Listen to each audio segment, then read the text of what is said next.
Hello my dear students, welcome to the IMB education. आज की इस वीडियो में हम कर रहे हैं क्लास 12th केमिस्ट्री के अंदर haloalkanes and haloarenes के नीट प्रीवियस ईयर्स क्वेश्चन 1988 से लेकर नीट 2022 तक के क्वेश्चन हम इस वीडियो के अंदर डिस्कस करने वाले हैं।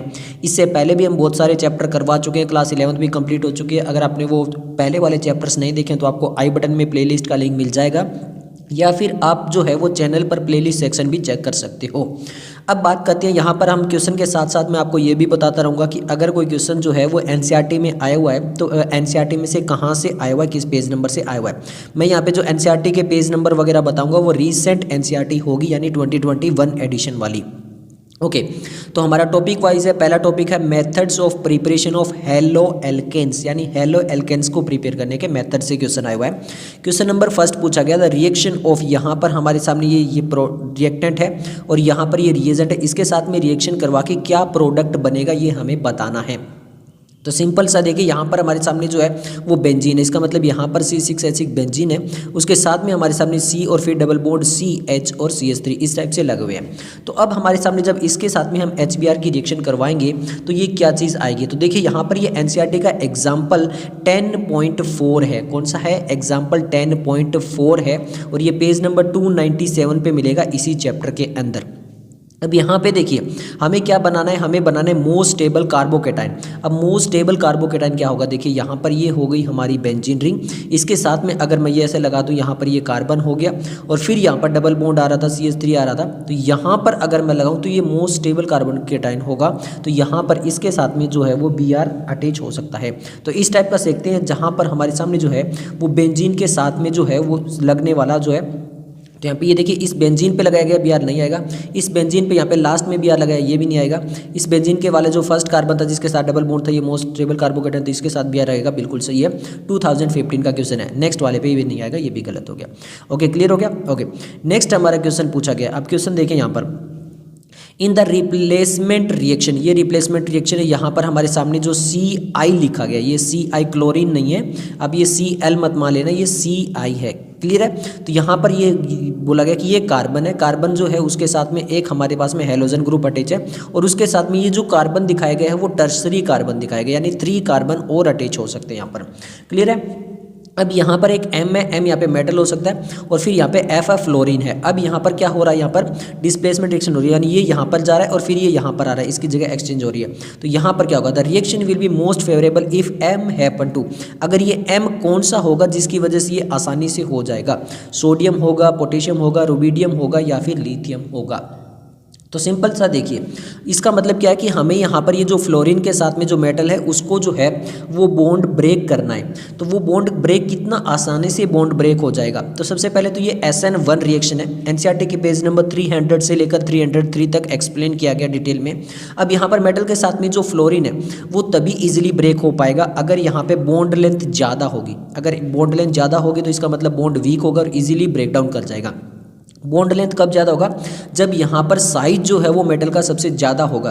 तो लिथियम, सोडियम, पोटेशियम सबसे ज़्यादा साइज बड़ा किसका है, रुबिडियम का है। तो आंसर क्या आ जाएगा इसका, रुबिडियम अगर होगा तो ये इजीली ब्रेक डाउन कर जाएगा बॉन्ड और फिर यहाँ पे ये फ्लोरीन एक्सचेंज हो जाएगा। तो आंसर आ जाएगा क्या, ऑप्शन सी। ओके नेक्स्ट हम क्वेश्चन नंबर 3 देख लेते हैं। क्वेश्चन नंबर 3 हमारे सामने बोला गया when chlorine is pass through the propene, जब प्रोपीन जो है उसके अंदर से क्लोरीन पास की जाए, टेम्परेचर हो हमारे पास में 400 डिग्री सेल्सियस, तो विच of the following is formed, तो इनमें से क्या बनेगा, PVC बनेगा, एलाइल क्लोराइड बनेगा, प्रोपाइल क्लोराइड बनेगा या फिर 1,2-डाइक्लोरोइथेन बनेगा। तो अब प्रोपीन क्या होता है, यहाँ पे 3 कार्बन होंगे, तो ये हो गया हमारे सामने प्रोपीन। अब देखिए सिंपल सा ऐसा समझिए, यहाँ पर टेम्परेचर काफ़ी इंपॉर्टेंट है। अगर 400 डिग्री सेल्सियस टेम्परेचर होता है तो यहाँ पर क्या बनेगा, तो हमारे सामने जो है वो एलाइलिक हैलाइड बनेगा। क्या बनेगा, वो एलाइलिक हैलाइड। और एलाइलिक हैलाइड का मतलब क्या है, यहाँ पे हैलाइड मतलब हेलोजन क्लोरीन बनेगा, क्यों क्लोरीन पास की गई है। तो यहाँ पे एलाइलिक जो क्लोराइड है वो बनेगा अगर 400 डिग्री सेल्सियस टेम्परेचर होता तब। अगर यहाँ पर जो है वो रूम टेम्परेचर बोलते तो यहाँ पे इलेक्ट्रोफिलिक एडिशन रिएक्शन हो जाती और ये जो प्रोपीन में ये वाला जो कार्बन है सेकेंडरी कार्बन, इसके साथ में जो वो हेलोजन अटैच हो जाता तो हमारे सामने ये बनता, तो हमारे सामने प्रोपाइल बनता क्लोराइड। बट अब हमारे सामने कौन सा बनेगा, एलाइलिक क्लोराइड बनेगा। तो आंसर आ जाएगा ऑप्शन बी। ओके नेक्स्ट हमारा जो टॉपिक है वो है केमिकल रिएक्शन। क्वेश्चन पूछा गया है क्वेश्चन नंबर 4 नीट 2020 में आ चुका क्वेश्चन है। Elimination reaction of 2 bromopentane to form pentyne, यानी यहाँ पे बोला गया कि 2 ब्रोमोपेंटेन में एलिमिनेशन रिएक्शन होती है और यहाँ पे बनता है पेंटूइन। अब आपको पता है ये मेजर प्रोडक्ट है, तो इसमें क्या होता है, बीटा एलिमिनेशन रिएक्शन होती है, जेटसेव रूल फॉलो करता है, डीहाइड्रो हेलोजिनेशन रिएक्शन होती है या फिर डीहाइड्रेशन रिएक्शन होती है। हमें इनमें से 3 बताने कि इनमें से 3 कौन से होते हैं। अब आपको बता दूं एनसीईआरटी के पेज नंबर 309 एंड 310 पे डायरेक्टली मेंशन है, पूरा का पूरा जो पैरा है वो कॉपी पेस्ट करके यहाँ पे क्वेश्चन पूछा गया है। अब यहाँ पे क्या होगा, देखिए यहाँ पे जो रिएक्शन होती है इसमें ये मेजर प्रोडक्ट बनता है, यहाँ पे बीटा एलिमिनेशन रिएक्शन होती है, बिल्कुल सही है। जेटसेव रूल को भी फॉलो करता है, ये भी सही है। और ये डीहाइड्रो हेलोजिनेशन है, डीहाइड्रेशन रिएक्शन ये नहीं है, तो यहाँ पर ABC जो है वो बिल्कुल सही है, आंसर आ जाएगा ऑप्शन ए। फिर बता रहा हूँ डायरेक्टली एनसीईआरटी से लिया गया, एनसीईआरटी का पेज नंबर 309 310 पे आप देख लेना। ओके, नेक्स्ट हम जो है वो देख लेते हैं। नेक्स्ट हमारा क्वेश्चन नंबर है 5th। अब 5th में क्या पूछा गया, देखिए the hydrolysis reaction that take place at the slowest rate among the following. अब यहाँ पर हमारे बताना है कि कौन सी हाइड्रोलाइसिस रिएक्शन जो है वो सबसे स्लो होगी, सबसे स्लो बतानी है। अब देख लेते हैं भैया, सबसे पहले यहाँ पर इसमें रिएक्शन में देखते हैं यहाँ पर हो क्या रहा है, तो ये जो क्लोरीन है इसकी जगह यहाँ पर ये जो है वो NaOH में ये ONa जो है वो आ रहा है। ओके, यहाँ पर क्या हो रहा है, सेम ऐसा यहाँ पर हो रहा है, यहाँ पर भी जो क्लोरीन है उसको सब्स्टिट्यूट करके नेक्स्ट वाला किया जा रहा है, OH यहाँ पे ऐड किया जा रहा है। इसी टाइप से यहाँ पर भी जो Cl है उसको ब्रेक डाउन करके OH यहाँ पे लाया जा रहा है, और इस टाइप से हमारे सामने सेम ये वाला चीज़ है और यहाँ पर भी ऐसा हो रहा है। इसका मतलब यहाँ पे क्या सब्स्टिट्यूशन रिएक्शन है। क्या है ये, सब्स्टिट्यूशन रिएक्शन। अब सब्स्टिट्यूशन रिएक्शन में हमें बताना है कि सबसे स्लो स्टेप कहाँ पर होगा। तो देखिए ये एनसीईआरटी के पेज नंबर 311 और 312 पे आपको मिल जाएगी। अब यहाँ पर कहाँ पर सबसे स्लो स्टेप हो सकता है, तो सबसे स्लो जो स्टेप होगा ना वो डायरेक्टली मेंशन किया गया है, यहाँ पर होगा। यहाँ पर ये जो क्लोरीन है ना ये इस कार्बन की वजह से रेजोनेंस के अंदर आ जाएगी, और इस वजह से यहाँ पर ड्यू टू द रेजोनेंस ये क्लोरीन एटम जो वो ईजिली जो है वो यहाँ से नहीं जाएगा, तो इसी वजह से ये वाला जो स्टेप है वो सबसे जो है वो क्या होगा, स्लो होगा। तो आंसर आ जाएगा ऑप्शन ए। ओके, नेक्स्ट जो है वो क्वेश्चन नंबर 6 देख लेते हैं। क्वेश्चन नंबर 6 में क्या बोला गया, एक कंपाउंड ए, कोई एक कंपाउंड ए है उसको ट्रीट किया जाता है विद सोडियम और फिर वो देता है बी, एंड विद PCl5 में वो देता है सी। तो बी एंड सी दोनों को रिएक्ट करवाते हैं, हम बनाते हैं डाई इथाइल ईथर।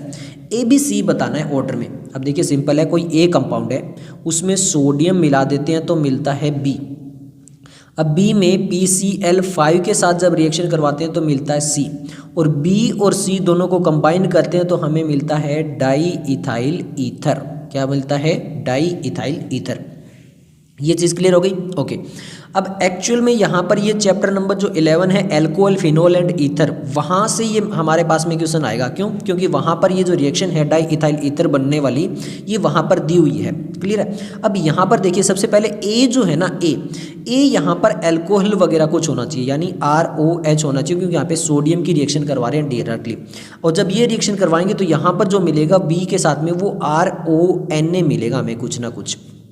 क्लियर है। और जब यहाँ पर क्लोरीन के साथ में रिएक्शन करवाएंगे तो ये ONA जो है वो निकल जाएगा और यहाँ पर केवल हमें RCl मिल जाएगा। और जब ये RONA और प्लस RCl की रिएक्शन करवाएंगे तो हमें डाई इथाइल ईथर मिल जाएगा। डाई इथाइल ईथर क्या होता है कि 2 कार्बन इधर होंगे और फिर इथाइल वाला, फिर बीच में O होगा और फिर इधर वापस से क्या होगा, इथाइल ग्रुप होगा, तो वो डाई इथाइल ईथर बन जाता है। इसको बोलती है विलियमसन सिंथेसिस रिएक्शन। क्या बोलती हैं, विलियमसन सिंथेसिस रिएक्शन बोलती हैं। एनसीईआरटी के पेज नंबर 345 चैप्टर नंबर 11 जो है कौन कौन सा, अल्कोहल फिनोल ईथर, वहां पर ये विलियमसन सिंथेसिस आपको रिएक्शन मिल जाएगी। बट हमने यहाँ पे देखिए ए क्या होगा, यहाँ पे अल्कोहल ग्रुप यहाँ पे अटैच होना चाहिए, कोई भी जो है उसके साथ में अल्कोहल ग्रुप होना चाहिए, सेकंड वाले के साथ में ONA होना चाहिए और थर्ड वाले के साथ में क्या होना चाहिए, क्लोराइड होना चाहिए। अब इस टाइप से देख लेते हैं, अल्कोहल है बिल्कुल सही है, बट यहाँ पर क्या होना चाहिए, ONA होना चाहिए। यहाँ पर ONA नहीं है, यहाँ पे क्लोरीन है ये बिल्कुल, बट यहाँ पे ONA होना चाहिए। ये फिर अल्कोहल है। फिर यहाँ पे बी वाला पूछा ना, अभी आगे पीछे कर दिया इन्होंने, देखो क्या किया, यहाँ पर इसको आगे पीछे कर दिया, बी इसको बोल रहे हैं और सी इसको बोल रहे हैं। जी नहीं, बी हमारे पास में ONA वाला होना चाहिए, ये भी नहीं होगा, तो ये अल्कोहल वाला है, ये ONA वाला है और ये क्लोरीन वाला, तो हमारा आंसर आ जाएगा ऑप्शन डी। फिर बता रहा हूँ ये नेक्स्ट वाले चैप्टर से, बट यहाँ पे दिया हुआ तो मैंने यहाँ पे आपको करवा दिया। ओके, नेक्स्ट हमारा क्वेश्चन नंबर जो वो 7 है, क्वेश्चन नंबर 7 देख लेते हैं। द कंपाउंड, ये हमारे सामने कंपाउंड है, अंडरगो द फॉलोइंग रिएक्शन, ये इसके फॉलोइंग रिएक्शन के अंदर चलता है C7H8, और यहाँ पर ये सारी रिएक्शन चलती है, प्रोडक्ट सी बताना ये वाला क्या बनेगा। अब सिंपल देखिए ये है क्या एक्चुअल में, C7H8 क्या होता है, सबसे पहले तो ये बेंजीन होगा पक्का, और फिर यहाँ पर CH3 लगा होगा तो हमारे सामने हो गया, क्लियर है। तो 6 और यहाँ पर ये टोटल क्रिया आ जाए। अब यहाँ पर देखिए 5 इसके साथ हो गए, 3 इसके साथ हो गए, तो 8 हो गए, और ये आप टोटल 7 कार्बन हो गए। तो ये क्या हो गया, टोल्यूइन हो गया भैया, हमारे सामने टोल्यूइन की रिएक्शन है। टोल्यूइन की रिएक्शन जब हम इसमें यहाँ पे 3Cl जोड़ लेंगे तो ये हाइड्रोजन जो है वो यहाँ पे क्या हो जाएंगे, एक्सचेंज हो जाएंगे, तो यहाँ पे CCl3 बन जाएगा। टोल्यूइन जो था उसमें हाइड्रोजन थे, ओके, वो रिमूव होकर वहाँ पे क्या आ जाएंगे, क्लोरीन आ जाएंगे, तो ये हमें ए प्रोडक्ट मिलेगा। अब इसकी जब हम यहाँ पे Br2 और Fe के साथ में रिएक्शन करवाएंगे तो ये कौन से मेटा पोजीशन पे, कौन सी पोजीशन पे, मेटा पोजीशन पे जो है वो Br अटैच हो जाएगा। तो इसके मतलब क्या है, अभी हमारे सामने ये था, यहाँ पे CCl3 हो जाएगा, मेटा पोजीशन ये हो गई, यहाँ पर हमारे सामने Br अटैच हो जाएगा, ये हमारे सामने B कंपाउंड आ गया।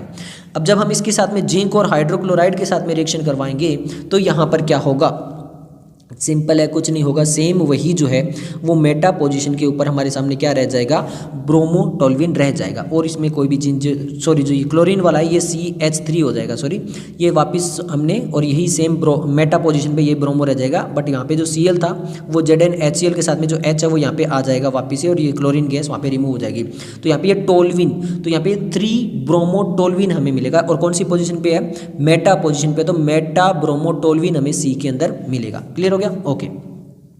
नेक्स्ट हम क्वेश्चन नंबर जो है वो 8 देख लेते हैं। क्वेश्चन नंबर 8 में क्या बोला गया, क्वेश्चन नंबर 8 में बोला गया identify A and predict the type of reaction, यानी यहाँ पर NaNH2 की रिएक्शन करवा रहे हैं, ये हमारे सामने प्रोडक्ट है बेंजीन के साथ में, और हमें बताना है कि यहाँ पर ये कौन सा प्रोडक्ट बनेगा और रिएक्शन कौन सी होगी, क्या ये एलिमिनेशन एडिशन रिएक्शन है और ये प्रोडक्ट मिलेगा हमें, या फिर हमारे सामने जो है वो ये वाला प्रोडक्ट मिलेगा और ये साइन सब्स्टिट्यूशन रिएक्शन है, ये वाला प्रोडक्ट मिलेगा, ये साइन सब्स्टिट्यूशन रिएक्शन है, या फिर ये वाला मिलेगा और ये सब्स्टिट्यूशन रिएक्शन है। सबसे पहले यहाँ पर देखिए होगा क्या, ये जो NaNH2 है ये NH2 यहाँ पर जाएगा Br की जगह, और यहाँ पे ये NaBr, बट यहाँ पर जो ये है ये मेटा पोजीशन पे आएगा, इसी Br की जगह जो है वो NH2 जाएगा, बट यहाँ पर क्या दिखा दिया, ओ तो ये गलत हो गया, हाँ ये प्रोडक्ट ही हमारा क्या हो गया, गलत हो गया, तो हम आगे नहीं देखेंगे। उसके बाद में देखिए ये वाला जो है यहाँ पर भी नहीं, यहाँ पर भी नहीं, तो यहाँ पर जो है वो NH2 जाएगा, बिल्कुल सही है, सब्स्टिट्यूशन रिएक्शन होगी, ये भी बिल्कुल सही है, तो हमारा आंसर आ जाएगा ऑप्शन डी। नेक्स्ट हम क्वेश्चन नंबर जो वो 9 देख लेते हैं। क्वेश्चन नंबर 9 में बोला गया, क्या बोला गया, देखिए ये रिएक्शन है हमारे सामने, यानी यहाँ पर ये जो है वो ब्रोमाइड है और यहाँ पर NaCN के साथ में रिएक्शन करवा रहे हैं, यहाँ पे ये CN आ चुका है और ये NaBr अलग हो चुका है। This reaction will B fastest in, ये सबसे ज़्यादा फास्ट किस में होगी, इथेनॉल में होगी, मिथेनॉल में होगी, या फिर NN डाईमिथाइल फॉर्मेमाइड में होगी, फॉर्मेमाइड में होगी, या फिर वाटर के अंदर होगी। तो ये सबसे फास्ट जो रिएक्शन होगी वो DMF में होगी, यानी NN डाईमिथाइल फॉर्माइड में होगी। तो यहाँ पे हमारा जो आंसर बनेगा वो बनेगा ऑप्शन सी। ओके, नेक्स्ट हम क्वेश्चन नंबर 10 देख लेते हैं। अब क्वेश्चन नंबर 10 में क्या बोला गया, देखिए which of the following biphenyl is optically active. अब देखिए ऑप्टिकल एक्टिव वाला जो है वो NCERT के पेज नंबर 305 पे मेंशन किया गया कि कौन सा ऑप्टिक होता है और कौन सा नहीं होता है। ऑप्टिकल एक्टिविटी आपको पता होनी चाहिए। अब देखिए कब होगा, जब यहाँ पे नॉन सुपर इम्पोजेबल और मिरर इमेज अगर होगी तो यहाँ पर क्या हो जाएगा, ऑप्टिकली एक्टिव हो जाएगा। अब अगर यहाँ पर देखिए हम सिंपल है, ये आयोडीन इधर है, ये आयोडीन इधर है, और फिर इसको वापिस सेम इसी पे रखेंगे तो यहाँ पर ये मिरर इमेज जो होगी वो नॉन सुपर इम्पोजेबल नहीं होगी। नेक्स्ट अगर इसको देखें तो यहाँ पर भी नहीं हो सकता इस टाइप से, इसको देखें तो यहाँ पर भी नहीं हो सकता है, बट इसको देखें यहाँ पर, अगर इसमें देखें तो यहाँ पर सिमेट्री है और ये एक दूसरे के ऊपर यहाँ पर जो है वो आ सकते हैं। बट यहाँ पर क्या होगा, देखिए क्या ये super imposable non super imposable image है, बिल्कुल सही। क्या ये एक ही प्लेन में है, बिल्कुल सही। क्या ये मिरर इमेज भी हो सकती है, बिल्कुल सही। तो हमारे सामने जो आंसर निकल कर आएगा वो आएगा ऑप्शन डी, ये हमारी ऑप्टिकल एक्टिव हो सकती है। ओके, नेक्स्ट हम क्वेश्चन नंबर जो वो 11 देख लेते हैं। क्वेश्चन नंबर 11 में क्या बोला गया, ये हमारे सामने फॉलोइंग रिएक्शन है, ओके, और यहाँ पे KOH ऐड हो रहा है, फिर ये इस टाइप से प्रोडक्ट बन रहा है, फिर ये हो रहा है हमारे सामने और इस टाइप से KOH हो रहा है और ये बन रहा है। ओके, ये तो हमारे सामने हो गए 2 ऑप्शन। फिर हम क्या देखते हैं, ये हो गई हमारी तीसरा। अब हमें बताना है कि इसमें से कौन सी एलिमिनेशन रिएक्शन है, सब्स्टिट्यूशन रिएक्शन है और एडिशन रिएक्शन वगैरह कौन सी है। तो सबसे पहले फर्स्ट रिएक्शन को देखते हैं भाई, फर्स्ट रिएक्शन में क्या हो रहा है। देखिए सबसे पहले यहाँ पर ध्यान से देखोगे तो यहाँ पर ये जो Br है, ये Br यहाँ से निकल रहा है, क्लियर है, और यहाँ पर क्या हो रहा है, ये डबल बॉन्ड लग रहा है और ये KBr OH के साथ में लग रहा है और ये फिर H2O अलग से निकल रहा है। तो यहाँ पर कौन सी रिएक्शन हो रही है, एलिमिनेशन रिएक्शन हो रही है, यानी ब्रोमीन जो है वो बाहर जा रहा है। अब यहाँ पर देख लेते हैं, यहाँ पर जो है वो सब्सिट्यूट जो बी आ रहा है उसकी जगह ओ एच आ रहा है, तो ये सब्सिट्यूशन होनी चाहिए। ओके, अब नेक्स्ट हम देख लेते हैं सी वाला कौन सी रिएक्शन होनी चाहिए। सी वाले में डायरेक्टली जो ब्रोमीन है वो ऐड हो रहा, तो एडिशन रिएक्शन होनी चाहिए। तो सबसे पहली वाली कौन सी रिएक्शन थी, सबसे पहली वाली जो रिएक्शन थी वो हमारे सामने एलिमिनेशन रिएक्शन थी। बी वाली कौन सी थी, हमने सब्सिट्यूट किया था, और तीसरी कौन सी होगी, एडिशन रिएक्शन हो गई थी। वही एलिमिनेशन हो गई, सब्सिट्यूशन हो गई और एडिशन हो गई, तो ऐसा ऑप्शन हमारे सामने ऑप्शन डी है। ओके, नेक्स्ट हम क्वेश्चन नंबर जो वो 12 देख लेते हैं। क्वेश्चन नंबर 12 में क्या बोला गया, two possible stereo structure of CH3CHO HCOOH which are optically active are called, यानी दो पॉसिबल स्टीरियो स्ट्रक्चर हैं जो कि ऑप्टिकली एक्टिव हैं, तो उसको हम क्या बोलेंगे। एनसीईआरटी के पेज नंबर 307 पे डायरेक्टली मेंशन किया गया है, फिर भी मैं बता देता हूँ। यहाँ पर देखिए, यहाँ पर जो ये स्ट्रक्चर है वो किस टाइप से, ये स्ट्रक्चर हमारा इस टाइप से है, OH है, H है, एक साइड में CH3 है और एक साइड में COOH है। अब ये कायरल कार्बन है क्योंकि सभी के सभी जो है वो अलग अलग कार्बन के साथ में अलग अलग एटम्स जो वो अटैच है, डिफरेंट। अब यहाँ पर इसको जो बोलते हैं टू स्टीरियो स्ट्रक्चर को जो बोलते हैं जो कि ऑप्टिकली एक्टिव भी हो, इसको बोला जाता है इनेंशियोमर। क्या बोला जाता है, इनेंशियोमर। एनसीईआरटी के पेज नंबर 307 पे मेंशन किया गया है, तो यहाँ पे हमारा आंसर आ जाएगा ऑप्शन बी। ओके, नेक्स्ट हम क्वेश्चन नंबर 13 देख लेते हैं। In an SN1 reaction on chiral centre there is, अगर कायरल सेंटर पे SN1 रिएक्शन हो जाए तो उसमें क्या होता है, inversion more than retention leading to the partial racemisation. 100% retention होता है, इन्वर्जन होता है, रेसिमाइजेशन होता है, क्या कुछ होता है। एनसीईआरटी के पेज नंबर 308 से लेकर 309 में SN1 रिएक्शन भी मेंशन की गई है, और क्या होगा ये रिटेंशन इन्वर्जन क्या होते हैं ये भी मेंशन किया गया है। बट यहाँ पे SN1 रिएक्शन में अगर कायरल सेंटर है तो वहाँ पे इन्वर्जन जो होती है वो थोड़ी सी ज़्यादा होती है एज कम्पेयर टू रिटेंशन, और उसकी वजह से जो पार्शियल रेसिमाइजेशन होता है, अगर दोनों 50-50% होते हैं तो वो कंप्लीट रेसिमाइजेशन होता है। तो यहाँ पर इन्वर्जन थोड़ी सी ज़्यादा होती है रिटेंशन से, तो उसकी वजह से क्या हो जाता है, पार्शियल रेसिमाइजेशन हो जाता है, तो आंसर आ जाएगा ऑप्शन ए। ओके, नेक्स्ट हम क्वेश्चन नंबर जो है वो 14 देख लेते हैं। क्वेश्चन नंबर 14 में क्या बोला गया, विच of the following compound will undergo racemisation when solution of KOH is hydrolysis, यानी जब हम KOH से हाइड्रोलाइसिस करेंगे तो कौन सा जो है वो रेसिमाइजेशन में जाएगा। सबसे पहले तो देखिए, हमें यहाँ पर अगर यहाँ पर जो है उसको रेसिमाइजेशन में लेके जाना है तो इसका मतलब हमें कायरलिटी की ज़रूरत पड़ेगी, और कायरलिटी की ज़रूरत पड़ेगी इसका मतलब हमें एक ऐसा कार्बन देखना होगा जो कायरल हो।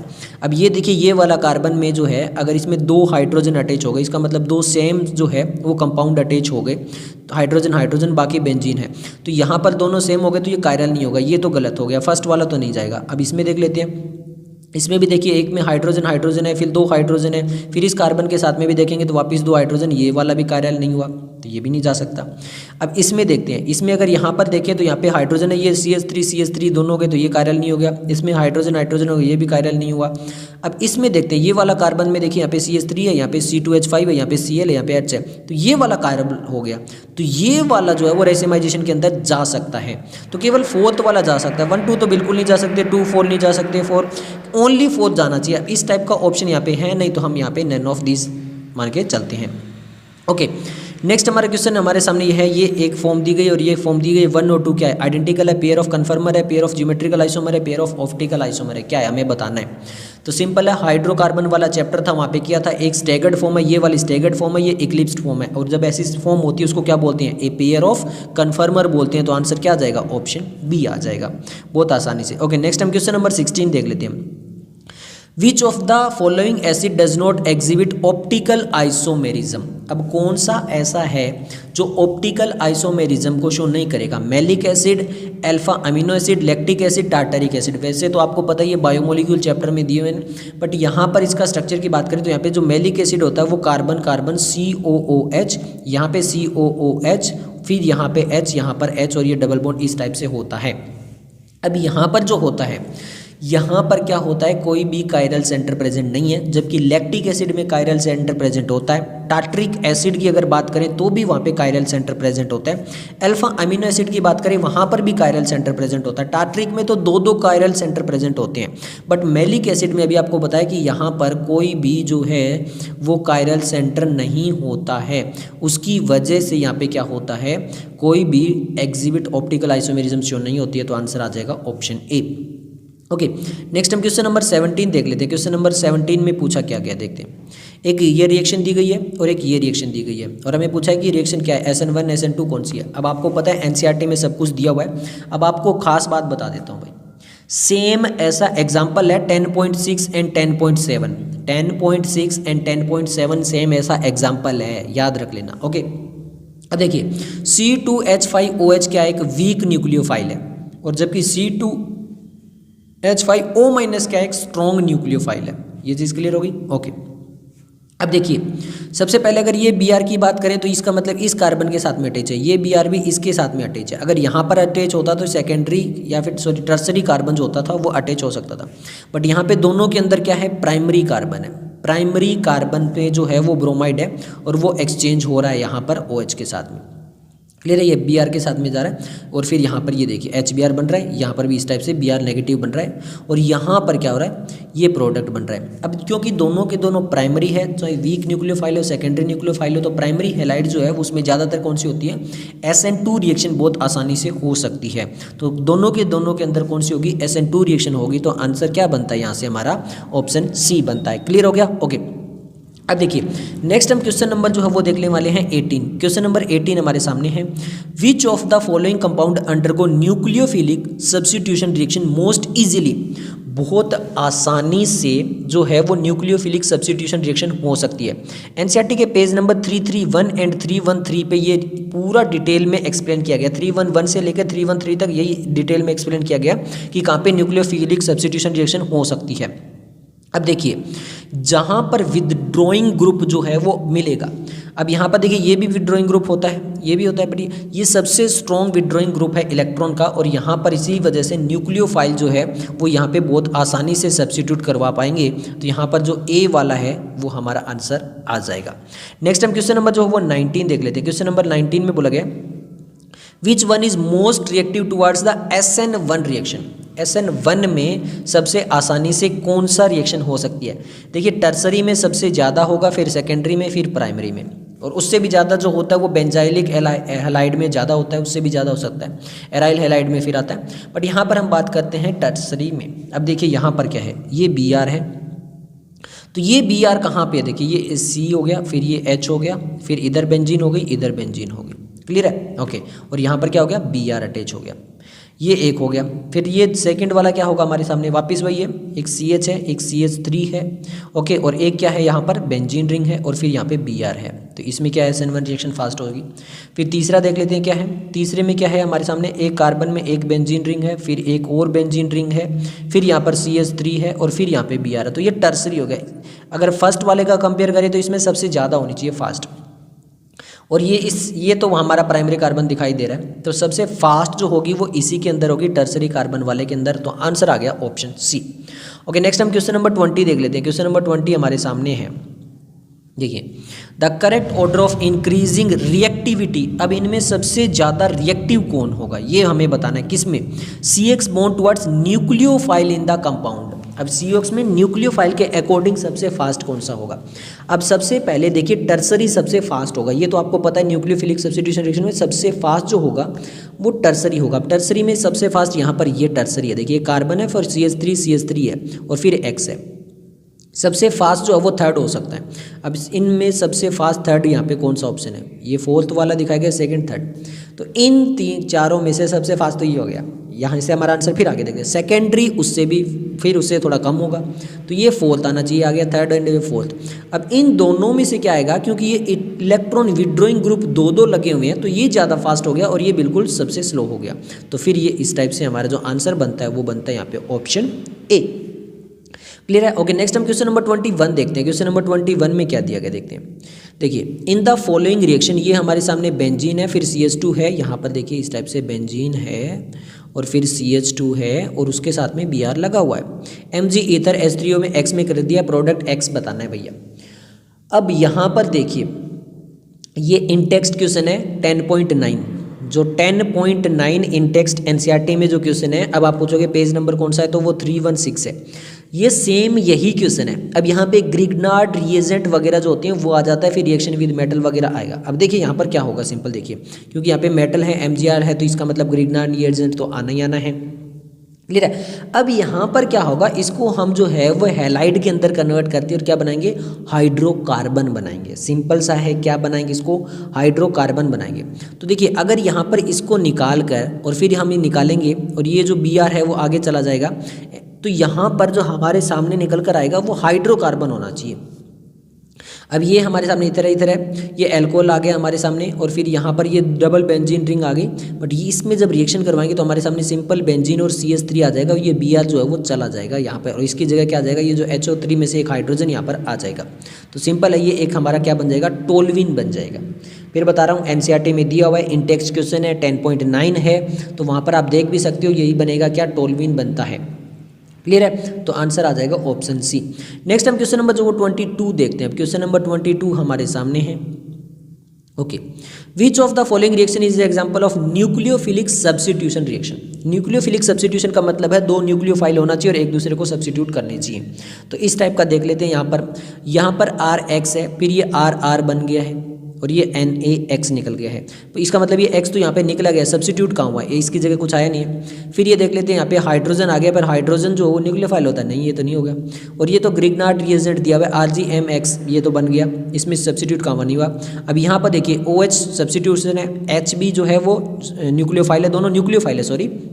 अब ये OH यहाँ पे जा रहा है और X यहाँ पे आ रहा है, तो देखिए OH यहाँ पे R के साथ में चला गया और X यहाँ पे आ गया, तो ये सब्स्टिट्यूट हो गया। तो यहाँ पे ये क्या है, दोनों के दोनों न्यूक्लियोफाइल है, तो न्यूक्लियोफिलिक सब्स्टिट्यूशन रिएक्शन होगी डी वाली। ओके, नेक्स्ट हम क्वेश्चन नंबर जो वो 23 देख लेते हैं। क्वेश्चन नंबर 23 में बोला गया, how many stereo isomer does this molecule have. अब हमें बताना है कि कितने स्टीरियो आइसोमर्स पॉसिबल हो सकते हैं। अब इसको सबसे पहले हम देखते हैं, क्या ये C है, इधर H है, इधर CH3 है। क्लियर है, फिर ये डबल बॉन्ड हो गया, ओके, फिर कार्बन हो गया, ओके, फिर एक हाइड्रोजन हो गया, ओके, फिर इधर CH2 हो गया, ओके, फिर CH हो गया, ओके, फिर Br हो गया, मतलब इसके C के साथ में यहाँ पे H कर देते हैं, यहाँ पे Br कर देते हैं, ओके, और फिर जो है वो CH3 हो गया। ओके, कितने स्टीरियो आइसोमर्स होंगे, तो देखिए स्टीरियो आइसोमर्स के अंदर हमें ज्योमेट्रिकल आइसोमर्स भी कंपेयर करने होंगे और ऑप्टिकल आइसोमर्स भी, दोनों के दोनों जब करेंगे तो वो स्टीरियो आइसोमर्स होता है। सबसे पहले ज्योमेट्रिकल आइसोमर्स क्या होते हैं, सिस और ट्रांस। तो इसका मतलब ये कार्बन कार्बन के बीच में डबल हो गया, यहाँ पर ये X एंड ये Y हो गया, ये भी Y हो गया। अब ये वाला, तो ये जो है वो सिस और ट्रांस की फॉर्म में दिखाई दे सकते हैं। तो दो यहाँ पर हो गए, दो यहाँ पर हो गए, एक सिस और एक ट्रांस हो गया। क्लियर हो गया, ओके। अब बात करते हैं ऑप्टिकल आइसोमेरिज्म। ऑप्टिकल आइसोमेरिज्म के लिए हमें चाहिए होंगे क्या, कायरल कार्बन। अब कायरल कार्बन, ये वाला कार्बन देखो, एक Br है, ओके, एक हाइड्रोजन है, ओके, एक CH3 है, ओके, और एक साइड में ये पूरा कंपाउंड हो गया, तो ये हो गया एक कायरल कार्बन हमारे सामने। क्लियर हो गया, ओके। अब ऑप्टिकल आइसोमेरिज्म का फॉर्मूला होता है 2 की पावर n। n क्या है, n है number of asymmetrical carbon. Asymmetry मतलब कायरल कार्बन, तो यहाँ पे इस टाइप का कितनी है, 1 है। तो इसका मतलब ऑप्टिकल आइसोमेरिज्म में 2 की पावर 1, ये 2 निकल कर आएंगे। तो 2 जो है वो ऑप्टिकल आइसोमेरिज्म हो गए, 2 जो है वो सिस एंड ट्रांस वाले ज्योमेट्रिकल हो गए। तो टोटल कितने हो गए, 4 हो गए। तो हमारे सामने 8 2 6 4 कितने हो गए, 4 हो गए। तो आंसर आ जाएगा ऑप्शन सी। नेक्स्ट हम क्वेश्चन नंबर जो 24 देख लेते हैं। क्वेश्चन नंबर 24 में क्या बोला गया, SN2 सब्स्टिट्यूशन रिएक्शन हो रही है भैया, सब्स्टिट्यूशन रिएक्शन हो रही है, समझ में आ रहा है, मतलब Cl इधर जा रहा है, Br वापस आ रहा है, DM आपके सामने। विच of the following is the highest relative rate. सबसे हाईएस्ट किसमें होगा, SN2 पूछा है, SN2 रिएक्शन हो रही है, सबसे हाईएस्ट रिलेटिव रेट पूछा है। तो सिंपल है भैया, यहाँ पे क्या होता है, जब SN2 होता है उसमें प्राइमरी में सबसे फास्ट होता है, देन सेकेंडरी में, देन टर्सरी में, इस टाइप से। तो सबसे फास्ट यहाँ पे किस में होता है, प्राइमरी में होता है भैया। तो ये प्राइमरी वाला कौन सा हो गया, ये हो गया। तो आंसर आ गया कौन सा, ऑप्शन बी, क्योंकि SN2 पूछा है तो सबसे कम स्टेरिक हिंड्रेंस और सबसे कम होगा। अच्छा सॉरी, प्राइमरी तो ये भी है भाई और प्राइमरी तो ये भी है। अब यहाँ पर स्टेरिक हिंड्रेंस की बात आती है। स्टेरिक हिंड्रेंस इसमें देखिए 1 2 3 4 कार्बन का, यहाँ पे 1 2 3 कार्बन का, यहाँ पे केवल और केवल एक कार्बन का। तो ये जो है वो आसानी से 2 कार्बन 3 कार्बन, तो ये वाला जो है इसमें सबसे कम स्टेरिक हिंड्रेंस है, तो इसकी वजह से भी जो है वो मोस्ट इजिली ये वाला होगा। सॉरी, क्लियर हो गया अब आपको, ओके। नेक्स्ट हम क्वेश्चन नंबर 25 देख लेते हैं। क्वेश्चन नंबर 25 है, if there is a no rotation of plane polarised light by a compound in a specific solvent thought to be a chiral, it may mean that. मान लेते हैं यहाँ पर देखिए क्या है, एक कायरल कार्बन है और यहाँ पर क्या हो रहा है, जो यहाँ पे रोटेशन नहीं हो रही है किसकी, जो प्लेन पोलराइज्ड लाइट है उसकी। तो इसका मतलब क्या हुआ, ये हमें बताना है। देखिए अगर यहाँ पर ये रोटेट नहीं हो रहा, इसका मतलब ऑप्टिकल एक्टिविटी नहीं है। कायरल होते हुए भी क्या नहीं है, ऑप्टिकल एक्टिविटी नहीं है। इसका मतलब क्या है, इसका मतलब ये है कि यहाँ पर जो है वो अलग अलग कंपाउंड है, तो यहाँ पर होगा क्या, आप देखिए, क्या वो कंपाउंड सर्टनली मीजो है, क्या वो कंपाउंड जो है no compound in the solvent, क्या कोई भी कंपाउंड नहीं है सॉल्वेंट में, या फिर द कंपाउंड में भी रेसिमिक मिक्सचर है, या कंपाउंड में सर्टनली कायरल।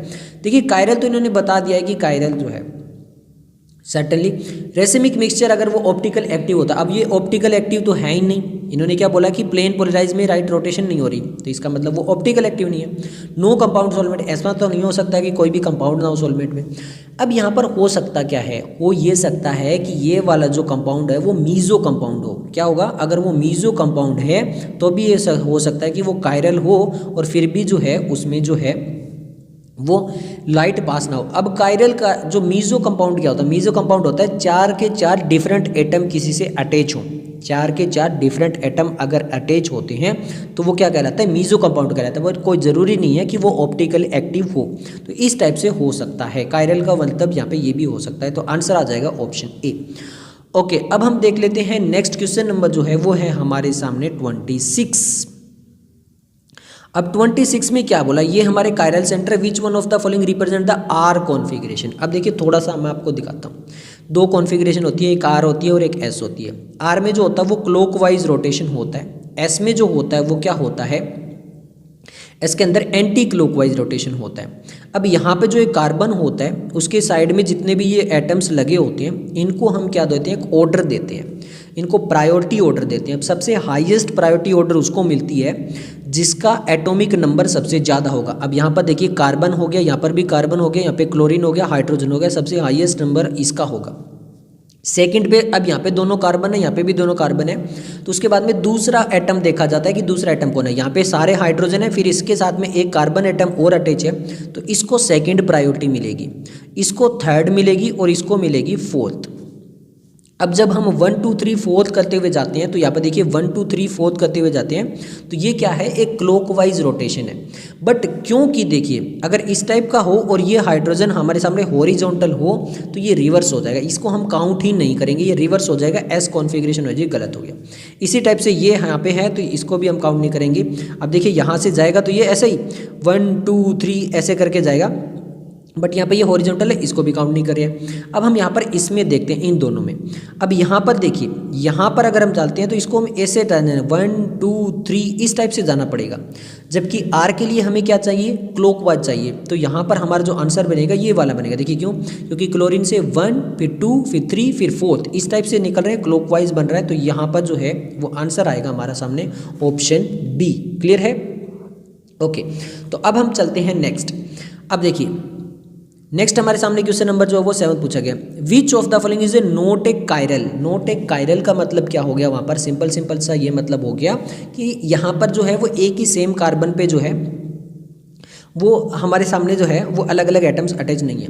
अब यहाँ पर देखिए कौन सा हो सकता है, हाइड्रोक्सी प्रोपेनोइक एसिड। अब प्रोपेनोइक का मतलब क्या हो गया, यहाँ पे 3 कार्बन हो गए, फिर वहाँ पे COOH भी आएगा और फिर यहाँ पे सेकंड पे यहाँ पे हाइड्रोक्सी भी आएगा, OH भी आएगा, तो इसका मतलब यहाँ तो हो सकता है ब्यूटेनोल। अब यहाँ पर 1 2 3 4 और यहाँ पे OH आ गया, फिर यहाँ पे H आ गया, तो ये भी हो सकता है भैया क्योंकि अलग अलग हो गए। ओके, इसको भी छोड़ देते हैं। 2 3 ड्राई ब्रोमोपेंटेन। अब यहाँ पे 1 2 3 4 और 5, यहाँ पे 2 पे भी है और 3 पे भी Br है, तो इसका मतलब यहाँ पे हाइड्रोजन है। इसको अगर हम देखें तो यहाँ पे ये 3 इधर हो गए, एक इधर हो गया, एक Br हो गया, एक H हो गया, हो सकता है। इसको देखें तो यहाँ पर एक H हो गया, ये 2 इधर हो गए और ये Br अलग हो गया, तो ये भी हो सकता है। ब्रोमोपेंटेन 3 ब्रोमोपेंटेन, तो 1 2 3 4 5। अब यहाँ पर देखिए ये हमारे सामने Br होगा और ये H होगा, तो इधर भी 2 हो गए, इधर भी 2 हो गई, तो सेम ही हो गया, तो इसका मतलब ये वाला जो है वो नॉट ए कायरल हो गया, तो आंसर क्या आ गया, ऑप्शन डी आ गया। नेक्स्ट हमारे सामने क्वेश्चन नंबर 28 है, which of the following undergo nucleophilic substitution exclusively by SN mechanism. कौन सा ऐसा है जहां पर केवल न्यूक्लियोफिलिक सब्स्टिट्यूशन रिएक्शन होगी बट SN1 होगी। Ethyl chloride, isopropyl chloride, chlorobenzene या फिर बेंजाइल क्लोराइड। अब देखिए मैं आपको कई बार बता चुका हूँ, NCERT के पेज नंबर 304 पे ये डायरेक्टली मेंशन है। सबसे हाईएस्ट जो होती है वो बेंजाइल में होती है, फिर उसके बाद में एलाइलिक में होती है, देन टर्सरी में, देन सेकेंडरी में, देन प्राइमरी में होती है। तो इसको अकॉर्डिंग सबसे हाईएस्ट जो मैकेनिज्म हो सकता है वो बेंजाइल क्लोराइड में 100% होगा। एनसीईआरटी के पेज नंबर 304 पे पढ़ लेना, साफ साफ मेंशन है।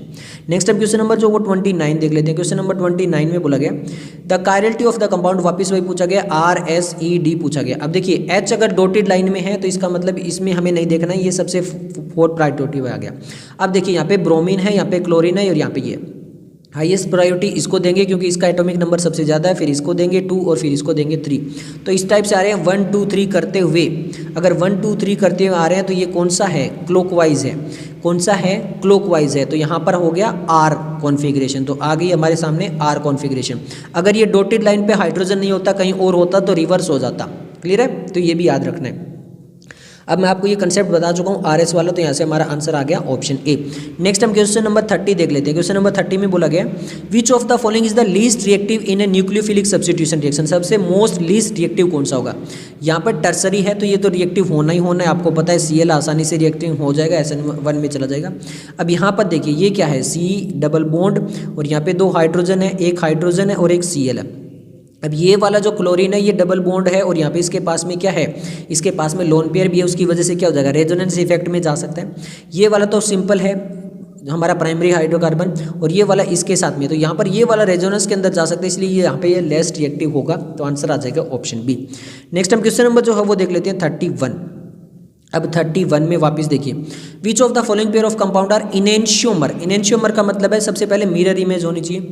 अब ये देखिए इसमें हाइड्रोजन हाइड्रोजन HH CH3 ये एक बार ये देखते हैं, ये मिरर इमेज है। सबसे पहले मिरर इमेज देख लेते हैं। अब ये देखते हैं यहाँ पे OH है, यहाँ पे HOH है, ये मिरर इमेज ही नहीं है। फिर देख लेते हैं आगे वाले में कि ये मिरर इमेज है, यहाँ पे OH है, यहाँ पे हाइड्रोजन है, ये मिरर इमेज ही नहीं है। ओके आगे देख लेते हैं, ये OH है, ये HH है, ये मिरर इमेज ही नहीं है। सबसे पहले तो मिरर इमेज ही से अगर हम देखें तो भी हमारा निकल कर आ गया ये वाला, क्योंकि देखिए अगर देखते हैं OH HH OH OH CH3 तो ये जो है वो इनेंशियोमर के अंदर जा सकते हैं, तो आंसर आ जाएगा ऑप्शन ए। क्यों, क्योंकि ये non super imposable mirror image हो चुकी है। तो मिरर इमेज भी होनी चाहिए और कैसी होनी चाहिए, नॉन सुपर इम्पोजेबल। तो आंसर कौन सा बन रहा है, ऑप्शन फर्स्ट। तो सबसे पहले तो मिरर इमेज देखेंगे इनेंशियोमर के लिए। ओके नेक्स्ट हमारा क्वेश्चन नंबर जो है वो है 32 reactivity order of halide dehydrohalogenation. अब आपको खास बता देता हूँ, एनसीईआरटी के पेज नंबर 304 पे डायरेक्टली मेंशन की गई है। एग्जाम्पल 10.6 है, उसके ऊपर लिखा हुआ है, डायरेक्टली मेंशन की गई है। जितना ज़्यादा यहाँ पे रेडियस होगा वो उतना आसानी से बॉन्ड ब्रेक कर पाएगा, मतलब बॉन्ड लेंथ सबसे हाई होनी चाहिए। तो और तो आर तो सब में सेम है, बस केवल हेलोजन ग्रुप में देखना है। तो हेलोजन ग्रुप में फ्लोरीन क्लोरीन ब्रोमीन आयोडीन, तो यहाँ पर 32 वाला जो है ये वाला ऑर्डर हमें ऑप्शन बी वाला जो ऑर्डर है वो मिल जाएगा। नेक्स्ट हम क्वेश्चन नंबर 33 देख लेते हैं। क्वेश्चन नंबर 33 है CH3CH2 में NaCN के साथ में रिएक्शन कराते हैं, कुछ X बनता है, फिर NiH2 के साथ में करते हैं Y बनता है, फिर एसिडिक एनहाइड्रेट में कराते हैं Z बनता है। अब आपको बता दूं एसिडिक एनहाइड्रेट वगैरह में जो रिएक्शन करवा रहे हैं वो तो एक्चुअल में जो है वो एमाइन चैप्टर में आएगी। कौन से चैप्टर में आएगी, एमाइन चैप्टर में आएगी। एनसीईआरटी के पेज नंबर 402 पे आपको ये सारा मिल भी जाएगा। हमसे पूछा है Z और ये Z भी हमसे पूछ लिया है। देखिए सबसे पहले जब इसके साथ में रिएक्शन करवाएंगे तो ये Cl यहाँ से चला जाएगा और इसके साथ में CN क्या एक न्यूक्लियोफाइल है तो वो CN यहाँ पर आ जाएगा, ये चीज़ होगी। X में यहाँ पे ये बस है, Cl की जगह CN आ जाएगा। फिर जब हम इसकी रिएक्शन करवाएंगे तो यहाँ पर क्या होगा, ये हमारे सामने CH3 CH2 CH2 NH2 आएगा और फिर उसकी जब हम रिएक्शन करवाएंगे एसिडिक एनहाइड्राइड में तो यहाँ पे Z हमें क्या मिलेगा, Z हमें देखते हैं क्या मिलेगा, CH3 CH2 CH2 NHCO CH3 मिलेगा, या फिर हमारे सामने ये वाला मिलेगा CH3 CH3 NH2 मिलेगा, या फिर CH3 CH2 CH2 CONH CH3 मिलेगा। तो यहाँ पर देखिए बस इनमें इतना ही चेंज है कि पहले CO आ रहा है फिर NH आ रहा है और कोई चेंज नहीं है, कार्बन सेम है। यहाँ पर CH3 CH3 CONH फिर वापस CO मिलेगा या इस टाइप से मिलेगा। तो देखिए हमें जो मिलेगा वो यहाँ पर NHCO CH3 ये वाला मिलेगा, तो आंसर आ जाएगा ऑप्शन फर्स्ट। ओके नेक्स्ट हम क्वेश्चन नंबर जो वो 34 देख लेते हैं। क्वेश्चन नंबर 34 में आ चुके हैं भाई, ये हमारे सामने है, ये हमारे सामने दिया गया है compound is obtained by the chlorination of N butane will be. अब वहाँ पे बोला गया कि ये नॉर्मल ब्यूटेन है, यहाँ पे क्लोरीनेशन करवा रहे हैं तो क्या मिलेगा, मीजो फॉर्म मिलेगा, रेसिमिक मिक्सचर मिलेगा, डी फॉर्म मिलेगा, N फॉर्म मिलेगा। अब सबसे पहले देख लेते हैं, देखिए ये कायरल सेंटर है, क्योंकि देखिए एक हाइड्रोजन है, एक क्लोरीन हो गया, इधर केवल CH3 है और इधर देखें तो C2H5 है, तो मतलब अलग अलग हो गए, पहले तो कायरल हो गया। ओके, अब यहाँ पे क्लोरीनेशन अगर होगा तो नॉर्मल ब्यूटेन का, तो यहाँ पर बनेगा क्या, D फॉर्म बनेगी, L फॉर्म बनेगी, कायरलिटी आ चुकी है, तो सिंपल है, क्या बनेगा, रेसिमिक मिक्सचर मिलेगा। क्या बनेगा, रेसिमिक मिक्सचर मिलेगा। 294 295 इसी चैप्टर के अंदर आपको मिल भी जाएगा, तो रेसिमिक मिक्सचर मिलेगा, तो आंसर आ गया ऑप्शन बी। ओके, नेक्स्ट हमारे सामने अब जो है वो क्वेश्चन नंबर 35 है, सॉरी 35 में देखिए, 35 में क्या लिखा गया, एक ऑर्गेनिक कंपाउंड है ए, अब इसका फॉर्मूला दे दिया, ये हमारे सामने C4H9Cl दे दिए, on reaction with the sodium di ethyl ether के साथ में रिएक्शन करता है, फिर एक हाइड्रोकार्बन बनाता है, विच है मोनोक्लोरिनेशन, उसके साथ में उसमें क्या होता है, मोनोक्लोरेशन हो सकता है, ओनली वन क्लोरो डेरिवेटिव, यानी केवल एक क्लोरीन जो है वो वहाँ पर अटैच हो सकता है, तो ऐसा कौन सा हाइड्रोकार्बन यहाँ पे बन सकता है। ओके, सबसे पहले हमें सामने कार्बन जो है वो 4 होने चाहिए, 1 2 3 4 हो गया। ओके, यहाँ पे CH3 जोड़ दूँ, यहाँ पे CH3 जोड़ दूँ, यहाँ पे CH3 जोड़ दूँ, 3 3 6 3 9, तो ये हो गया हमारे पास में 9, तो ये C4 हो गए, ये 9 हो गए और एक क्लोरीन हो गया, इसका मतलब ये हमारे सामने ये वाला कंपाउंड दिया गया है, ये तो क्लियर हो गया आपको। ओके, यानी टर्सरी यहाँ पे हाईलाइट दिया गया। अब इसकी रिएक्शन किसके साथ में करवा रहे हैं, सोडियम डाई इथाइल ईथर के साथ में करवा रहे हैं। अब हाइड्रोकार्बन के अंदर ये वाली जो रिएक्शन है वो होगी। अब आप समझिए, जब ये वाली रिएक्शन होगी तो ये कौन सी होगी, एंटी मार्कोनिक्स रूल्स में हाइयर एल्कीन देती है, क्लियर है, कौन सी है, मार्कोनिक्स रूल लगता है, एंटी मार्कोनी रूल, और यहाँ पे even number of carbon atoms धरते हैं। अब इससे होता क्या है, देखिए ये सेम ऐसा ही सेम इस टाइप से इधर जुड़ जाएगा, तो यहाँ पर क्या होगा, CH3 और फिर ये कार्बन के साथ में CH3 और CH3, इस टाइप से ये रिएक्शन हमारे सामने होगी। Sodium diethyl ether hydrocarbon chapter number 13 में करवाया इस टाइप से। अब यहाँ पर केवल एक ही क्लोरीन जो है वो मोनोक्लोरिनेशन दे सकता है, मतलब एक हाइड्रोजन जाएगा उसकी जगह Cl आ जाएगा, तो ये वाला हमें होगा। तो इसमें हमारे सामने क्या है, टर्सरी ब्यूटाइल था, तो क्या था ये, टर्सरी ब्यूटाइल क्लोराइड था। देखिए CH3 और ये Cl, तो ये हमारे सामने टर्सरी ब्यूटाइल क्लोराइड था, तो आंसर आ जाएगा ऑप्शन ए। तो ये ए वाला क्या है, अभी बता दिया, स्ट्रक्चर हमारा बन रहा था कौन सा, टर्सरी ब्यूटाइल क्लोराइड, यही तो पूछा था हमसे, तो आंसर आ गया ऑप्शन ए। नेक्स्ट हमारे सामने क्वेश्चन नंबर जो वो 36 है, क्वेश्चन नंबर 36 में बोला गया एक कंपाउंड ऑफ मॉलिक्यूलर फॉर्मूला, ये फॉर्मूला दे दिया, show optical isomerism compound will be C7H16 है भैया, क्या है, C7H16 है।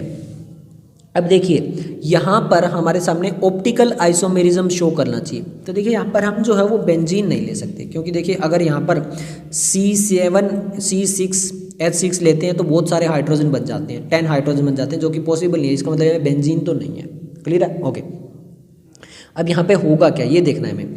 अब ये देखिए ऑप्टिकल आइसोमेरिज्म शो करवा रहा है, इसका मतलब हमें कायरल सेंटर देना पड़ेगा यहाँ पे। तो यहाँ पर देखिए अगर मैं यहाँ पर CH3 हो गया, ओके, फिर कार्बन में एक और CH3, क्लियर है, फिर CH2 और फिर CH3 दे देता हूँ, तो यहाँ पर एक हाइड्रोजन हो गया, एक CH3 इधर हो गया, 3 कार्बन इधर हो गए, 2 कार्बन इधर हो गए, तो ये कायरल सेंटर बन रहा है।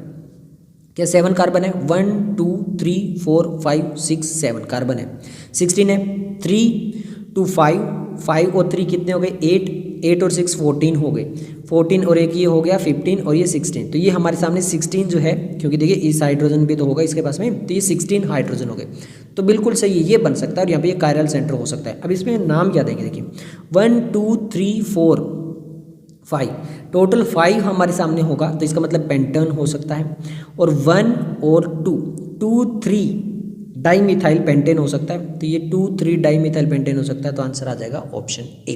क्लियर है, मैंने सभी बना के नहीं दिखाए हैं, मैंने जो आता है वो बना दिया है, अगर आप सारे बना के भी देख सकते हो, क्योंकि 2 डाइमिथाइल जब आ जाएगा तो वो नहीं बन पाएगा ब्यूटेन पे, 4 कार्बन पे आप लगा सकते हो, देखिए 1 2 3 4 और यहाँ पे भी CH3, यहाँ पर भी CH3 और वो भी डाइमिथाइल अगर लगा लोगे तो यहाँ पर तो यहाँ पे 1 2 3 4 5 6 ही आए हैं, और वहाँ पे ये पूरा बना भी नहीं, तो इस टाइप से अगर आप देखोगे तो यहाँ पर हमारा मेन जो बनेगा वो ए ही बनेगा। ओके, अब देखते हैं यहाँ पर विच of the following compound is not a chiral. Chiral का मतलब क्या हो गया कि यानी यहाँ पे ऐसा कौन सा है जिसमें कायरलिटी नहीं है, ये वाला देखो भाई, दोनों के साथ में हाइड्रोजन है, दोनों हाइड्रोजन है, फिर 2 हाइड्रोजन है और एक Cl इधर एक D है, अब दो हाइड्रोजन हाइड्रोजन दो सेम सेम हो गए तो ये कायरल हो सकता है? नहीं हो सकता है। तो क्या आ जाएगा आंसर? सी आ जाएगा।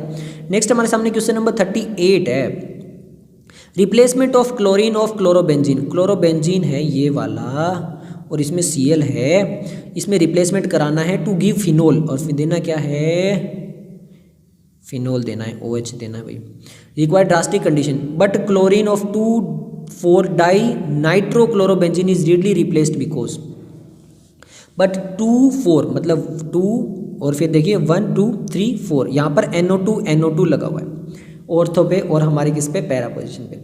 अब ये लगा हुआ तो ये रीडली रिप्लेसेबल होगा। क्यों होता है ऐसा? देखिए NO2 ये मतलब बहुत आसानी से हो जाएगा। क्यों? क्योंकि NO2 डोनेट करता है, NO2 विड्रॉ करता है, NO2 मेक्स रिंग करता है, या फिर NO2 withdraw electron from Meta position. Simple है भैया। एनसीईआरटी के पेज नंबर 313 पे पूरा मैकेनिज्म एक्सप्लेन किया है, पूरा मैकेनिज्म देख लेना एनसीईआरटी के पेज नंबर 313 पे। अब जो NO2 होता है वो इलेक्ट्रॉन विड्रॉइंग ग्रुप होता है, कहाँ पे? ऑर्थो पैरा पोजिशन पे। तो आंसर क्या आ जाएगा? ऑप्शन बी आ जाएगा। क्लियर है? तो आंसर आ गया हमारा ऑप्शन बी। नेक्स्ट हम क्वेश्चन नंबर 39 देख लेते हैं। The alkyl halide is converted into alcohol. जो एल्काइल हैलाइड है उसको अल्कोहल में कन्वर्ट किया जाता है। कौन सी रिएक्शन? एलिमिनेशन, डिहाइड्रोहेलिजेशन, एडिशन, या फिर देखिए हैलाइड है, एल्काइल हैलाइड मतलब X है, उसको अल्कोहल में कन्वर्ट किया जाता है। इसका मतलब X चला जाएगा और उसकी जगह OH आ जाएगा। तो अब ये क्या हो गई भैया? इतनी बार कर चुके हैं, ये न्यूक्लियोफिलिक सब्स्टिट्यूशन रिएक्शन हुई या नहीं हुई? हो गई। तो यहाँ पर क्या होगा? ये सब्स्टिट्यूशन रिएक्शन हो गई, तो आंसर आ जाएगा ऑप्शन 4। ओके, अब हमारे सामने ये वाला रिएक्शन है। अब देखिए the following reaction is describe, ये OH है, ये यहाँ पे चला जाता है, ये डिस्प्लेसमेंट हो जाती है। अब ये रिएक्शन कौन सी है? SN2 है, SN0 है, SE का मतलब क्या हो गया? Electrophile substitution. न्यूक्लियोफाइल या इलेक्ट्रोफाइल? तो यहाँ पर जो BrOH है वो क्या है? दोनों के दोनों न्यूक्लियोफाइल है, तो इलेक्ट्रोफाइल तो नहीं होगी। और फिर ये G1 वाली है। अब यहाँ पर होता क्या है? देखिए यहाँ पर ये सब्स्टिट्यूशन रिएक्शन है बट SN2 है। अब क्यों है? क्योंकि यहाँ पे ऑप्टिकल इन्वर्जन आ जाता है। क्लियर है? और यहाँ पे अगर ऑप्टिकल इन्वर्जन आ जाता है तो यहाँ पे अगर हम कॉन्फ़िगरेशन देखेंगे तो यहाँ पर देखिए ये Br इधर आ गया और इसकी जगह OH इधर आ गया। तो ये जो रिएक्शन होगी ना वो SN2 होगी। अब ये जो सेकेंडरी कार्बन जरूर है बट यहाँ पर जो होगी रिएक्शन वो SN2 होगी। ओके, नेक्स्ट हमारे सामने क्वेश्चन नंबर जो 41 है, the reaction of tertiary butyl bromide with sodium methoxide proceed क्या देगी? सोडियम टर्सरी ब्यूटॉक्साइड देगी, टर्सरी ब्यूटाइल मिथाइल ईथर देगी, आइसोब्यूटेन देगी, या फिर आइसोब्यूटाइलिन देगी? तो देखिए सिंपल सा है। सबसे पहले सोडियम मिथॉक्साइड क्या होता है? CH3ON, ये होता है हमारा मिथॉक्साइड। टर्सरी ब्यूटाइल आप समझते हो, मतलब यहाँ पे जो है वो टर्सरी वाला CH3 होगा और यहाँ पे Br लगा होगा। क्लियर है? इसके साथ में जब हम रिएक्शन करवाएंगे तो हमें आइसोब्यूटाइल मिलेगा। क्या मिलेगा? आइसोब्यूटाइल मिलेगा, और वो भी इन वाला, डबल बॉन्ड वाला। तो यहाँ पे हमें जो मिलेगा वो आइसोब्यूटाइल मिलेगा। तो आंसर आ जाएगा ऑप्शन डी। ओके, नेक्स्ट हम जो है वो क्वेश्चन नंबर 42 देख लेते हैं। क्वेश्चन नंबर 42 आ गया, Grignard reagent is prepared by the reaction between. Grignard reagent NCERT के पेज नंबर 310 से स्टार्ट होता है, 311 तक चलता है। अब यहाँ पर ग्रिग्नार्ड रिएजेंट में क्या होता है? RMgX होता है। R आप समझते ही हो, Mg क्या हो गया? R आप समझते हो, मतलब यहाँ पे एल्काइल ग्रुप। Mg आप समझते हो मैग्नीशियम, और ये X क्या हो गया? हैलाइड हो गया। तो यहाँ पे क्या हो गया? मैग्नीशियम एल्केन हो गया। नहीं, एरोमेटिक हाइड्रोकार्बन जिंक तो यहाँ पे आई नहीं, तो मैग्नीशियम एल्काइल हैलाइड हो गया, RMgX। तो आंसर आ गया ऑप्शन डी। क्लियर हो गया? ओके, नेक्स्ट हमारा question number 43, chlorobenzene react with magnesium. ये हमारे सामने हो गई क्लोरोबेंजीन Cl वाली with Mg dry ether to give a compound A with further react with ethanol to yield. और ये सब कुछ करके क्या बनाएगा? देखो इसके साथ में जब हम प्लस Mg लगा देंगे ना, वो ग्रिग्नार्ड रिएजेंट वाली रिएक्शन है भैया, अभी बताया था पेज नंबर 311 पे दिया वो वाली। तो होगा क्या? जो Cl है वो चला जाएगा, इसके साथ में मैग्नीशियम ऐड हो जाएगा, यहाँ पे MgCl बन जाएगा। फिर हम इथेनॉल क्या होता है? CH3CH2OH, ये वाला होता है। इसकी जब रिएक्शन करवाएंगे तो एक तो हमें मिलती है बेंजीन सिंपल, मतलब हाइड्रोकार्बन वाला, प्लस यहाँ पर हमारे सामने मिल जाएगा CH3CH2OMgCl। तो हमें क्या मिली? बेंजीन मिली। फिनोल मिला? नहीं मिला। बेंजीन मिली। इथाइल बेंजीन मिली? नहीं। फिनाइल एथर मिला? नहीं। तो हमें बेंजीन मिली। तो आंसर आ जाएगा ऑप्शन बी। नेक्स्ट हमारे सामने क्वेश्चन नंबर जो 44 है। क्वेश्चन नंबर 44 में क्या पूछा देखिए, benzene react with N propyl, यानी नॉर्मल प्रोपाइल क्लोराइड है, in the presence of anhydrous AlCl3। तो ये क्या देगा? तो यहाँ पर देखिए बेंजीन, एक तो इसका मतलब है बेंजीन हो गई, ओके, रिएक्ट विद यहाँ पे किसके साथ में, प्रोपाइल। प्रोपाइल का मतलब 3 कार्बन तो हो गए, एक तो CH3 हो गया, फिर CH2 हो गया, फिर CH2 हो गया, फिर Cl हो गया। In the presence of anhydride Cl, इसके साथ में रिएक्शन करवा रही है। ये फ्रीडल क्राफ्ट रिएक्शन हो गई, आपको पता होनी चाहिए, एनसीईआरटी के पेज नंबर 315 पे मिल जाएगी आपको दी हुई। फ्रीडल क्राफ्ट रिएक्शन होगी। तो इसमें होगा क्या, इसमें कुछ नहीं होगा भैया, ये जो CH3 CH2 ये वाला जो है ना, ये अटैच हो जाएगा किसके साथ में, बेंजीन के साथ में।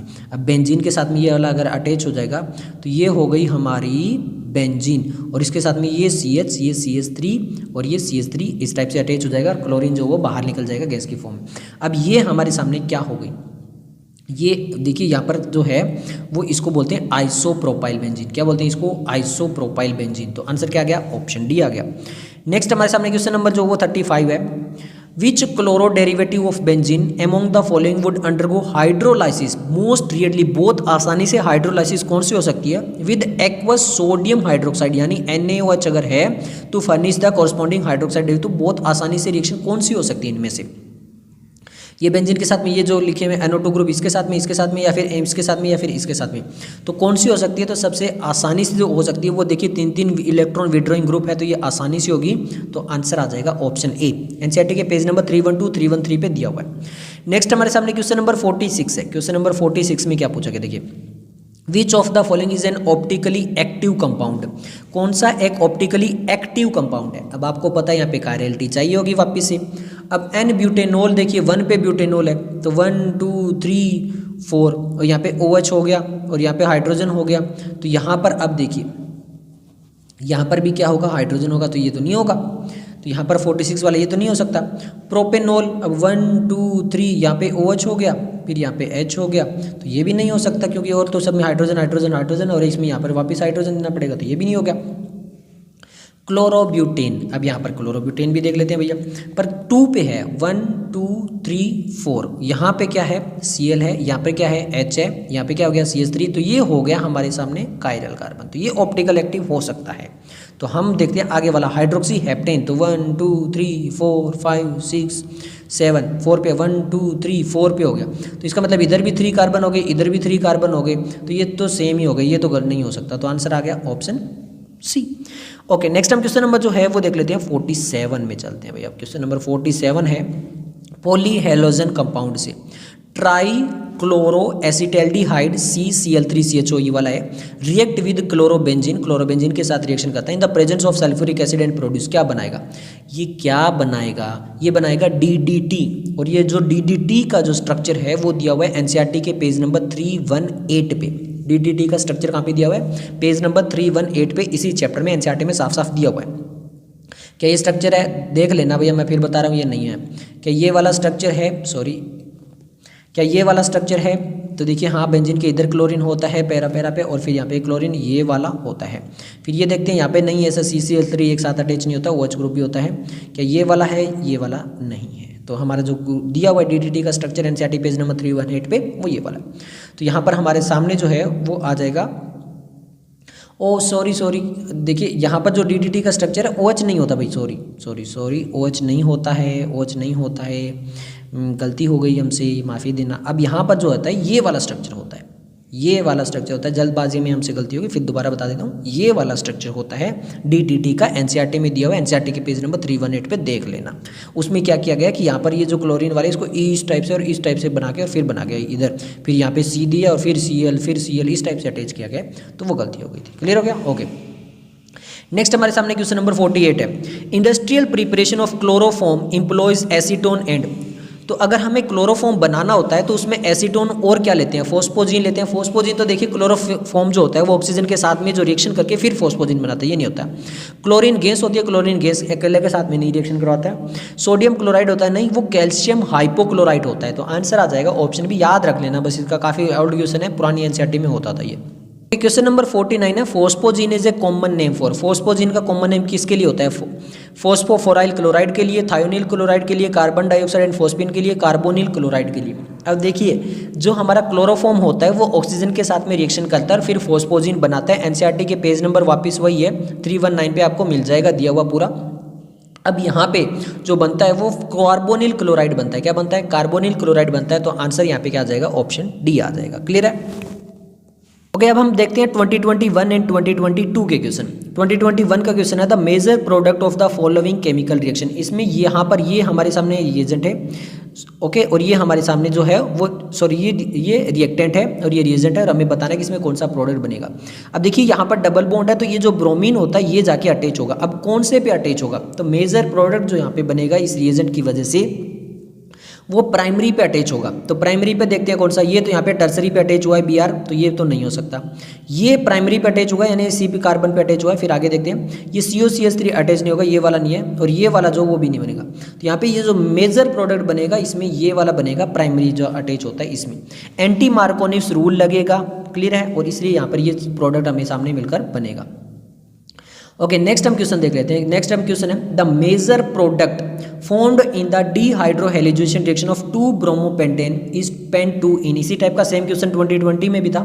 This product formation is based on Huckel rule, Saytzeff rule, Hertz rule या फिर हॉफमैन रूल। फिर बता रहा हूँ एनसीईआरटी के पेज नंबर 310 पे डायरेक्टली दिया हुआ है, पूरा लिखा हुआ है, ये सेटजेफ रूल के ऊपर डिपेंड करता है, तो आंसर आ जाएगा ऑप्शन बी। ओके, नेक्स्ट हमारा क्वेश्चन जो है वो है नीट 2022 का क्वेश्चन है। 2022 में बोला गया incorrect statement regarding chirality. Incorrect statement हमें बतानी है। Racemic mixture show 0 optical rotation, SN1 reaction yield 1-1 mixture of both enantiomer, the product obtained by the SN2 reaction of halo alkane give chirality at the reactive side shown inversion of configuration. इस type का हमने किया था, देखो उसमें बताया भी था कि यहाँ पे SN2 रिएक्शन होगी जहाँ पे जो है वो इन्वर्जन कॉन्फ़िगरेशन की वजह से।